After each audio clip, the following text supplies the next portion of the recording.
ரொம்ப பிரகாசமாக இருக்குது. எல்லா இடத்துலையும் மக்கள் மத்தியில் எனக்கு கிடைக்கிற ஒரு வரவேற்பு மட்டும் இல்லாமல் அவங்களுக்குள்ளே இருக்கிற ஒரு ஏக்கம் வந்து ரொம்ப நல்லாவே தெரியுது. இந்த 5 ஆண்டு காலம் ரொம்ப ஏமாந்து போயிட்டோம். எந்த அளவுக்கு ஏமாந்து போயிட்டோம் அப்படிங்கிறது எல்லாமே நல்லாவே உணர்ந்திருக்காங்க மக்கள். ஸோ கண்டிப்பா அம்மா ஆட்சியில இருந்த ஒரு பாதுகாப்பு மறுபடியும் வேணும் அப்படிங்கிற ஒரு புரிதல் ரொம்ப தெளிவாகவே வந்துருச்சு எல்லா மக்களுக்கும். போற இடம்லாம் முதலமைச்சரோ எதிர்க்கட்சி முதலமைச்சரோ துணை முதலமைச்சரோ விமர்சனம் பண்றாங்க அதிமுகவை. இது எப்படி பாக்குறீங்க? பாருங்க 5 ஆண்டு காலம் ஆட்சி பண்ண பிறகு அவங்களுடைய ஆட்சி சாதனைகளை பத்தி யாரா இருந்தாலும் அவங்க எடுத்து சொல்லுவாங்க. அவங்களுடைய பிரச்சாரம் மொத்தமாவே ஒரு நெகட்டிவான ஒரு விஷயத்துல போகுது. அதாவது எதிர்க்க நிக்கிறவங்க யாரா இருந்தாலும் அவங்கள வந்து கொச்சப்படுத்தி, இல்ல ஏதோ ஒரு குறை சொல்ற ஒரு முயற்சியில தான் அவங்க ஈடுபட்டுருக்காங்க. இதுல 2 விஷயங்கள் புரிஞ்சுக்கணும். ஒண்ணு வந்து ரொம்ப ரொம்ப அதாவது தெளிவாக தெரிய விஷயம் வந்து, அவங்களுக்கு சொல்லிக்கிறதுக்கு எந்த சாதனையும் இல்ல.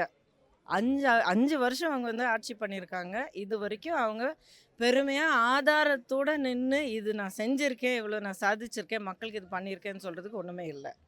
அது மட்டும் இல்ல, இப்போ சமீப காலத்தில இன்னும் சொல்லப்போனா கடந்த இந்த 2, 3 நாட்கள்ல அவங்களுடைய வார்த்தைகள் வந்து ஒரு அளவு மீறி கொஞ்சம் ஆ ஒரு யோசனை இல்லாம, இல்ல ஒரு பயத்தில தோல்வி பயத்தில ஏதோ ஒரு ஒரு வந்தபடி வார்த்தைகள் வந்து அவங்க வீசுறபடி தான் தோணுது அவங்களுடைய பேச்சுகள் கேட்கும்போது. அதுக்கெல்லாம் பதில் சொல்ல நமக்கு தேவையில்ல. ஏன்னா, அண்ணன் எடப்பாடியார் வந்து முதலமைச்சராக இருந்த காலம் எவ்வளோ கடினமான காலம் அப்படிங்கிறது எல்லாருக்கும் தெரியும்.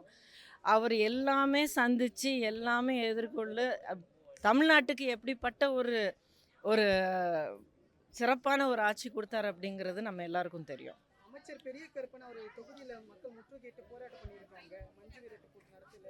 நீங்க சாதி பேரை சொல்லி உள்ள வராதீங்கன்ட்டு. இது எப்படி பாக்குறீங்க? நீங்க கேட்ட கேள்வியிலேயே பதில் இருக்கு இல்லைங்களா? இப்போ எந்த ஒரு ஆட்சியாக இருந்தாலும், அதுவும் ஜனநாயக நாட்ல எல்லா மக்களுக்கும் சமமாக செயல்பட வேண்டிய ஒரு ஆட்சி. இந்த திமுக ஆட்சியில ஸ்டாலின் அவர்களுடைய தலைமையில நடந்த இந்த 5 ஆண்டு கால ஆட்சியில, எல்லா விதமான ஒரு பாரபட்சமும் இருந்திருக்கு அப்படிங்கிறது அவங்களுடைய செயல்களால நமக்கு வெளிப்படையா தெரியுது. அது வந்து ஒரு ஜாதி ரீதியாவோ, இல்ல சமுதாய ரீதியாவோ, இல்ல எப்படி பார்த்தாலும் அந்த ஒரு ஒரு வேறுபாடு இருக்கு அப்படிங்கிறது அவங்களுடைய செயல்கள்ல தெளிவாக தெரியுது. கூட்டணி கட்சிகளோட பலத்தோட வந்து திமுக 200 தொகுதிக்கு மேல வந்து வென்றும் அப்படின்னு சொல்லிக்கிட்டுங்க, சொல்லிக்காம வேற என்ன உண்மைய ஒத்துக்க போறாங்க? பாவம் சொல்லிட்டு போட்டும். சரி, இப்போ இந்த தொகுதியில உங்களோட வெற்றி வாய்ப்பு எந்த அளவுக்கு இருக்கு? ஏன்னா கடந்த முறை போட்டியிட்ட எம்எல்ஏ பிரபாகர் ராஜா எந்த அளவுக்கு பணி மேற்கொள்றதா சொல்லியிருக்காரு. நீங்க எப்படி பாக்குறீங்க? ஏன்னா மழை பெஞ்சாலும் தண்ணி தேங்கக்கூடிய இடமா இருக்கு. அது நாங்கள் ஒரு 5-6 நாட்களாக எடப்பாடி அவர்கள் நல்வாழ்த்துக்களுடன் விருகம்பாக்கம் சட்டமன்ற தொகுதி முழுவதும் தேசிய ஜனநாயக கூட்டணி நிர்வாகிகள், அனைத்து இந்திய அண்ணா திராவிட முன்னேற்ற கழக நிர்வாகிகள் இணைந்து ஒவ்வொரு வீட்டிற்கும் நேரடியாக சென்று வாக்காளர்களை சந்தித்து வாக்கு கேட்கின்ற பொழுது அவர்கள் மிகவும் புன்னகை முகத்தோடும் வரவேற்று, சிரித்த முகத்தோடும் வரவேற்று, நாங்கள் உங்களுக்கு தான் ரெட்டலை தான் ஓட்டு போடுவோம், எடப்பாடியாக தான் முதலமைச்சர் வர வேண்டும் என்று ஆணித்தரமாக சொல்கிறார்கள். இப்போ நீங்கள் வரும்போது இப்போ இந்த ஊடகத்துறை நீங்கள் கூட தான் வரீங்க. சகோதரி திரைப்பட நடிகை மிக மிக சுற்றுப்பயணம், அவங்க இந்த வெயிலில் நாளாக யோசிக்கல. அவங்கள அதை கூட பொருட்படுத்தாமல் மக்களை சந்திக்கணும். அந்த மக்கள் என்ன மாதிரி எதிர்பார்க்குறாங்க, மக்கள் அதிமுகவுடைய செயல்பாடை எப்படி விரும்புகிறாங்க, திமுக மேலே என்ன எதிர்ப்பு இருக்குதுன்னு நேரடியாக பார்க்குறதுக்காக வாக்குகளே நடந்தே வந்து கேட்குறாங்க.